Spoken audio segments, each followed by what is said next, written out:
Հայոց լեռնաշխարհից եւ Արմնյուզի տաղավարից Սերգեյ Սարգսյանը, Նարեկ Մարգարյանը եւ մի ամբողջ ժողովուրդ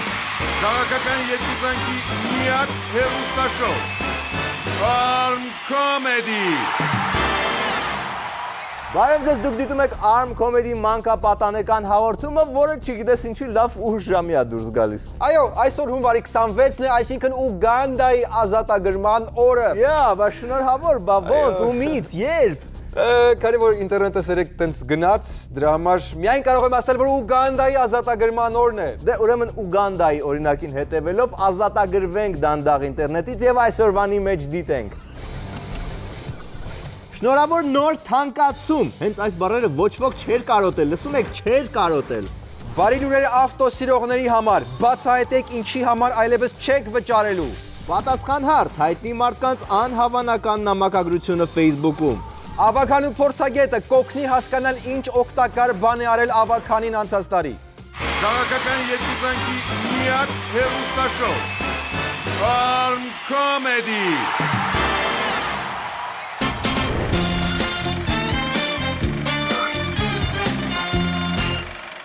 Լրահոսը ոտի վրա, աշխարհաքաղաքական լուրեր, Կրիշտիանո Ռոնալդուն եւ Իրինա Շեյկը այլևս միասին չեն, գիտեմ 100 անգամ նման լուր գնացել է, հետո պարզվել է սուտ էր, բայց այս անգամ հավաստի է ու կա շատ դաժան ապացույց, նստած եք, Իրինան Twitter-ում կապը խզել է Ռոնալդուի հետ, այդ ոնց որ նշանը հետ տալու ժամանակակից ձևն է։ Չինաստանը մանրից սկսում է մոտենալ Եվրոպային իր արտասովոր մարքեթինգում։ Չինական քաղաքներից մեկում բացվել է ռեստորան, որտեղ գեղեցիկ կանայք կարող են սնվել անվճար, բայց արտոնությունը փչվում է, եթե հետը կա գեշ տղամարդ կամ գեշ ընկերուհի։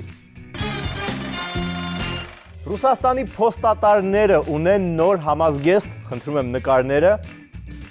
30-ականների Գերմանիան արդեն պատրաստվում է դիմել դատարան, որովհետև համազգեստը թխել են հələ հեչ, բայց նամակ բերելուց էլ սենց են անում, վամպիսմո։ Այս ամսվա վերջին մեր մոլորակին վտանգավոր տարածության վրա կմոտենա մի հսկայական աստղաբեկոր։ Բարեբախտաբար հենց երկրագնդին չի քսվի, բայց 9-րդ մասիվցիները այն վերջի շենքերից կարող են թեթև սեն ձեռքով կպնել։ Քաջարանի բժշկական կենտրոնը հայտարարել է նոր ակցիա։ Հավաքիր հեպատիտի բոլոր A, B եւ C տեսակները եւ ստացիր նվեր, ջերմաչափ։ NASA-ն ստեղծել է գործող հրաբուխների մեջ մտնող ռոբոտ։ Ռոբոտը կարողանում է մտնել լավայի մեջ, դուրս գալ լավայի միջից, հետո էլի մտնել լավայի մեջ, հետո էլի դուրս գալ։ Ու տենց, այո, շատ լոքշ օրեր NASA-ում։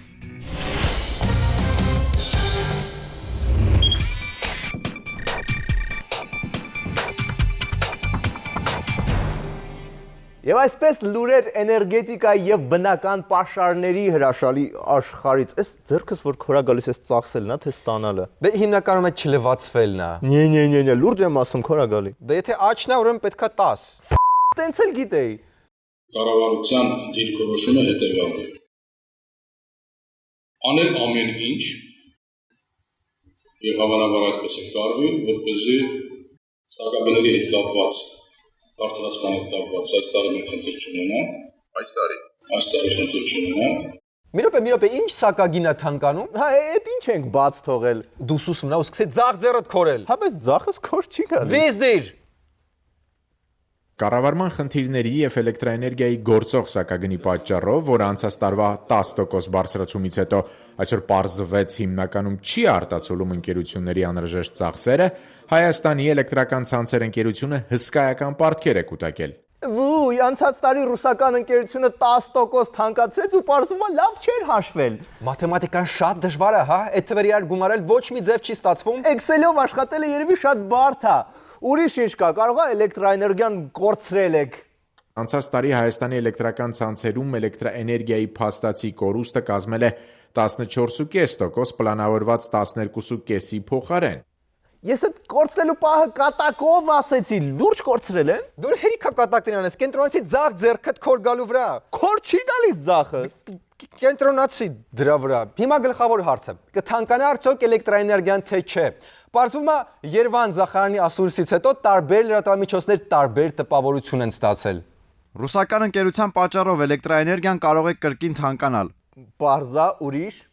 Էլեկտրաէներգիայի թանկացում չենք նախատեսում։ Չեմ ջոգում, Երևան Զախարյանի ասուլիսները հո Փարաջանովի կինոները չեն, որ վերջում ամեն մարդ իր տարբեր տպավորությունը ստանա։ Էս էլ հետ դուլսի Շամշյան կոմը ինչ վերնագիրա դրել այդ նույն ասուլիսից։ BMW X6-ի եւ Opel Vectra-ի սարսափելի բախման արդյունքում էլեկտրաէներգիայի գինը կարող է թանկանալ։ Բա բլոգ նյուզը։ Բլոգ նյուզն էլ է անդրադարձել Նազենի Հովհաննիսյանի 26 լուսանկար, որ ցնցել են Հայաստանի էլեկտրական ցանցերը։ Լավ, սա խառնվեց իրար։ Մի հատ հստակ, կոնկրետ թանկանում է էլեկտրաէներգիան, թե չէ։ Ես կարողանամ չի համարում կազմակերպություններից որևէ կամ ներկայացող կամ բաշխիչ ներկայացնել հաշվարկներ եւ առաջարկություններ սակագների հիրանալման հետ։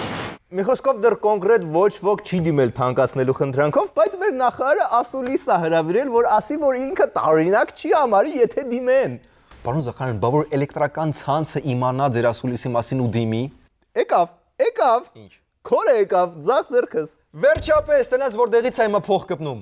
Բռնագանձումների մասով ունեցել ենք 17 միլիարդ աճ։ Կա էլի վերջը Հայաստանում ոլորտ, որը աճ է ցուցաբերում։ Ճիշտ է, իրանց այդ աճը հիմնականում մեր գրպանի նվազումով է պայմանավորված, բայց լավ, ասենք աճ է, հա։ Քանի փող է կպնում, դու ձեռքդ պաչի ու նստի վրան։ Այդ սնապաշտության էքսպերտ երբանից դարար։ Ներեք ես երկու տատ ունեմ։ Լավ, քանի դակից ենք խոսում, ինչպես բացատրեցին այդ հաշիվները սառեցնելու սկանդալները։ Եղածը եղավ, մեղավորին գտան, հարցերը լուծեցին, տեղեկատվական տեխնոլոգիաներն էին թերացել։ Խնդիրը ընդհանրապես առաջացավ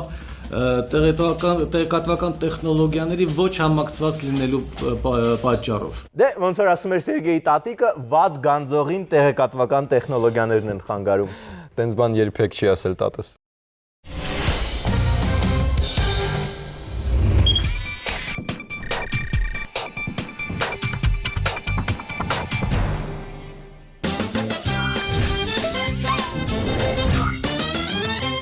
Այժմ պատասխան հարց էջը, նախ լսում ենք պատասխանը, հետո միայն հարցը։ Հրանուշ Հակոբյանը գրել է. «Քյավառի քյուֆտա եւ վերջ»։ Այդ ինչ հարց էր։ Հարցը Քյավառի քյուֆտա եւ ինչ։ Parking City Service ընկերությունը պատասխանել է. անհրաժեշտ է 1 տոննա կարմիր ներք։ Հարցը երևի ինչպես կազմակերպել կայանումը քաղաքում։ Չէ, ավելի գլոբալ հարց է։ Հնարավոր է արդյոք տնային պայմաններում ստեղծել կախարդական փայտիկ։ Հովիկ Աբրահամյանը գրել է. «Պետք է փորձենք զարգացնել եւ նույնիսկ կրկնապատկել»։ Լավ տնտեսական տրամադրություն է, ոնց որ։ Հարցը արդյոք հաջորդ տարվա արձակուրդները եւս լինելու են մինչեւ ամսի 12-ը։ Արմեն Աշոտյանը պատասխանել է. բանտում անցկացրած ժամանակը։ Ինչ բանտում։ Բանտում անցկացրած ժամանակը։ Ես չգիտեի, որ Աշոտ։ Հարցը ինչն է ձեզ ամենաշատը նյարդայնացնում մոնոպոլիա խաղում։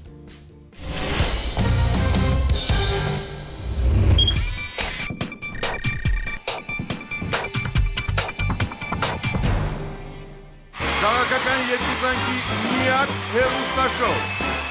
Farm Comedy։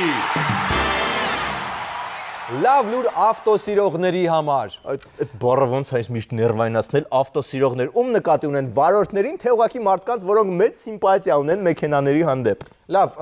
Լավ լուր այն մարդկանց համար, որոնք ունեն մեքենա, քշում են այդ մեքենան ու անզուսպ սիմպաթիայով են լցված մեքենայի հանդեպ։ Լավ է։ Okay, լավ։ 2015 վարորդների համար սկսվել է բարի լուրով, մինչև 2012 թվականի հունվարի 1-ն արված խախտումների տուգանքները եւ դրանց բազմապատկումներն այլևս չեն հաշվվում։ Վարորդը կարող է չվճարել։ Իսկ ես ապուշի պես մարել էի այդ տարվա տուգանքները։ Դե լավ, ոչինչ։ Ես էլ եմ մարել, բայց դա էական չի, մենակ այդ տոկոսներն են փճվել, ամբողջ մայր գումարը ոչի զրոյացվել։ Ամբողջությամբ հանվում է ոչ միայն այդ երակպատիկ հնգապատիկները, այլ նաև ինքը մայր գումարը։ Իսկ ինչից էր այս ամենը սկսվել։ Չի վճարվում, ոչ մի բան, քաղաքացին ազատված է այդ պարտականությունից։ Աքիլես ավտովարորդների պաշտպանության կենտրոնը սահամարում է մեծ ձեռքբերում, որովհետև 3 տարի առաջ արձանագրված խախտումները հնգապատկվել էին, ուղարկվել դատարան ու միայն այս օրերին են վարորդները ստանում ծանուցումները։ Պատճառը վարչական դատարանների ծանրաբեռնվածությունն էր։ Հա, բայց ինչի է դատարանների ծանրաբեռնվածությունը հանգուցալուծվում ի վնաս ավտոսիրողների։ Ավտոսիրողների։ Ավտոսիրիա հայ վարորդների։ Ճիշտ ասում։ Լավ, եթե դատարանը չի հասնում, թող արդյունքում տուժի ոստիկանությունը։ Պահանջում ենք, որ տուժի ոստիկանությունը։ Չնայած տուժեց էլի։ Հա, ի վերջո հա ոնց որ։ Իսկ ավելի թարմ տուգանքներ չեն ներվի։ Գոնե անցած տարվանը։ Երկրորդ նորությունն ավելի թարմ խախտումների մասին է 2012-ի հունվարի 1-ից մինչև 2015-ի հունվարի 9-ը արձանագրված խախտումները չեն եռապատկվի, հնգապատկվի եւ հարկադիրն էլ արգելանք չի կիրառի, պարզապես անհրաժեշտ է վճարել մայր գումարը։ Միայն մայր գումարը առանց բաժանախ տոկոսների հրաշք։ Դե շարունակենք լավ նորությունները։ Նայրիդ գործարանից մի լավ լուրջ կա, չի լինի ինչ որ բան իրանց գույքից ոնց որ ծախենք ու այդ աշխատողների պարտք աշխատավարձները այդ հաշվին տան։ Նարեկ, այդքան պրիմիտիվ մի եղե էլի։ Ասենք ինչ պատկերացնում ես, տուպը գործարանի ինչ որ գույք ծախեն ու աշխատավարձ տան։ Չի լինի։ Գույք պարտքի դիմաց 3 երեկոյան 18-ից 24 ամիս աշխատավարձ չստացած նայիրիցիների հանձնաժողովի հետ հանդիպման ժամանակ էներգետիկայի եւ բնական պաշարների նախարար Երվանդ Զախարյանն առաջարկել է վաճառել գործարանի ունեցվածքի մի մասը։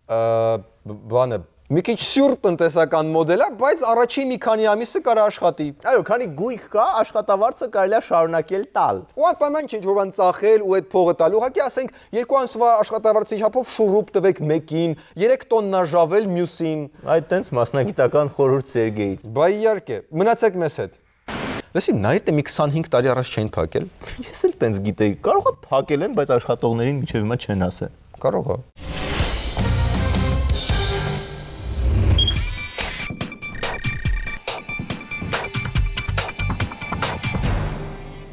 Երևանի ավականին ամփոփեց 2014 թվականը։ Խոսեցին անցյալի բաց թողուններից, վատից ու լավից, բայց մեկ բան ակնհայտ էր, ապագան լուսավոր է մեր Երևանի համար, Վասնզի։ Այս տեքստը ով ա գրել։ Մհեր դու աննորմալ ես։ Բայց ինչ անսիրտ մարդ ես, ես սրանով ուզում եմ կոմպենսացնեմ ավականու գործունեությունը։ Ու հերիքա երկարաստեք, եկեք դիտենք ռեպորտաժը։ Երևանի ավականու անդամները ամփոփեցին 2014-ի ձեռքբերումներն ու բացթողումները։ Դե մեկ էլ օրինակ 70 միլիոն դրամի ծախսը արտասահմանյան այցելությունների վրա։ 2014 թվականին դուք կարող եք նշել կոնկրետ մի ծրագիր, որ այդ այցելությունների արդյունքում Երևան է բերվել կոնկրետ, չգիտեմ, ներդրումներ դրսից եւ կարողացել եք, չգիտեմ, այդ 70 միլիոնը կոպիտ ասած, ես չեմ ուզում կենտրոնալ փող բանի վրա, չէ, գումարի չափի վրա, բայց այդ ծախսվել է եւ դա բերել է, չգիտեմ, ինչ որ 140 միլիոն դրամ Հայաստան Երևան փող, հա։ Գիտեք, երբ մենք խոսում ենք ընդհանրապես բյուջեի ծախսերի մասին, միշտ պետք է նայել adekvatությունը, այսինքն գործողությունները, որոնք են արվել, եւ այդ գործողությունների դիմաց ինչ ուրեմն այդ ծախսային մասը եւ դուք նայում եք գումարի, նաեւ պետք է նայել դրա տակ, ինչ գործողություններ են արվել, արդյունքը ինչ է եղել, հա, այսինքն մենք ինչ արդյունք ենք ստացել։ Եվ երբ նայում ես ինքը միջազգային ասպարեզում ակտիվությունը եւ քաղաքի ներկայացվածությունը եւ նաեւ ինչու՞ չէ այդ ծրագրերին մասնակցությունը, արդյունքում երբ սկսում ես գնահատել, միգուցե նաև կարող է շատ ավելի քիչ է ծախսվում կամ կարծում եմ, որ շատ ավելի արդյունավետ է ծախսվում, որովհետև տեսեք, դուք ասում եք կոնկրետ 70-ի դիմաց 140 ստացվել է թե ոչ, եթե կոնկրետ 2014 թվականի մասին խոսենք, ուրեմն այդ այցելությունների արդյունքում ուրեմն ձևավորվել են հարաբերություններ, որոնք որ բավականին լուրջ ծրագրային դրույթներ են մշակվել այս տարիների ընթացքում, որոնք որ հետագայում արդեն ավելի ֆինանսական ոնց որ կարող ենք վերածել ֆինանսների։ Առիթից օգտվելով ներկաներին հարցրի, թե 2014-ի որոշումներից կամ քայլերից ամենաշատը որով են հպարտանում։ Հավաքանի որոշումների վերաբերյալ հավաքանու խմբակցությունների ղեկավարները կասեն, բայց ես կարծում եմ լավագույն օրինակը, որ հավաքանին ընդունեց Երևանի բյուջեն։ Մի քիչ բարձր է ասել հպարտանալու խնդիր չկա, այնպեսի ծանր սոցիալ-տնտեսական վիճակում է գտնում երկիրը, որ մենք իրավունք չունենք նման բառեր եւ գնահատականներ տալու մեր ընդամենը լիազորությունների կատարմանը։ 2014 թվականին օրինակ մի քանի քաղաքացի ստացան իրենց կամ ոչ իրենց, հա, նվեր բնակարաններ։ Ես այդ պահին շատ լուրջ հպարտություն զգացի։ Բայց այնուամենայնիվ ավականու աշխատանքը լավագույնս կարող է գնահատել հատուկ մասնագետը Արթուր Դրամփյանը։ Պարոն Դրամփյան, դուք փորձագետ եք, որը կողքից դիտարկում է ավականու գործունեությունը ու գնահատում, հա։ Ոնց կգնահատեք մեր ավականու 2014-ից, դե շատ կարճ, ասենք 10 բալանոց համակարգով։ Ընդհանուր առմամբ բավարար կգնահատեմ, եթե չլիներ ավականին, ես կարծում եմ մենք կունենայինք ավելի վատ քաղաք։ Ինչով ավելի վատ քաղաք։ Մենք կունենայինք կլիներ կոնկրետ։ Մենք կունենայինք քաղաք կառավարության շենքը կքանդեին։ Չեմ կարծում որ կառավարության շենքը կքանդեին, բայց կարծում եմ որ մեծորից կընկներ ինչ որ Երևանում։ Կարծում եմ որ ավականու ներկայությունը զսպումների եւ ուրեմն կարգավորումների կոնկրետ մեկ օրինակ կոնկրետ ընդամենը մեկ օրինակ հենց այն որ ավականու անդամները օրինակ կարողանում են հետամուտ լինել քաղաքացիների բողոքներին, նամակներին եւ այդ խոսքը հասցնել ուրեմն եւ կառավարությանը եւ քաղաքապետարան եւ գոնե հարցերի ինչ որ մի մասը կարողանում են լուծել։ Էլի եմ ասում։ Եկեք sense պայմանավորենք։ Քաղաքական իրականություններ։ Չէ, եկեք sense պայմանավորենք։ Sense ասեք 2014 թվականին ավականին արեց ու դա շատ լավ էր։ Հիմա այդ ես չգիտեմ, հիմա դուք կասեք, մի բան տեղադրեք այդտեղ, էլի կոնկրետ գործողություն։ Դուք որ ասում եք, իրականացնում է քաղաքապետարանը իրականում։ Ավականին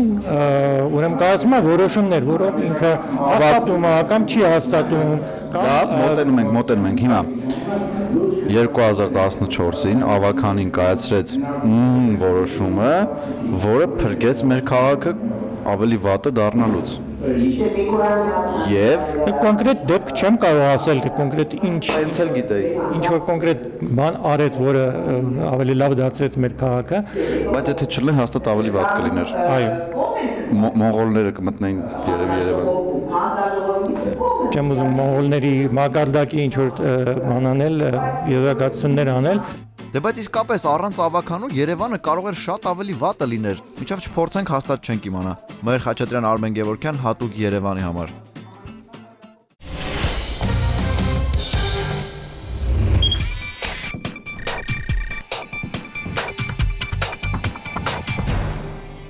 Դե Arm-Comedy-ն այսօր այսքանն էր։ Վերջում եկեք դիտենք օրվա վիդեո բոցը։ Քաղաքական սատիրան եմ շատ սիրում, քաղաքական հումորը, բայց արի տես, որ մեր լրագրողները այդ հումորը լուրջ են ընդունում եւ սկսում են ինչ-որ քննարկումներ կազմակերպել։ Oh, that shark, babe, has such teeth, dear, and it shows them a pearly white. Just a jackknife, where's all of my kid, the baby, and he keeps them out of sight. Do you know where that shark bites? Բայց իրոք ավականին աշխատում է։ Հա, զգացել ես քանի տարի միջուկային ահաբեկչություն չի կատարվում։ Ընդհանրապես չի կատարվում Երևանում։ Հետո էլ կասեն ավականին բան չի անում։ Մարդիկ վիզ են դնում առավոտից։ 100%։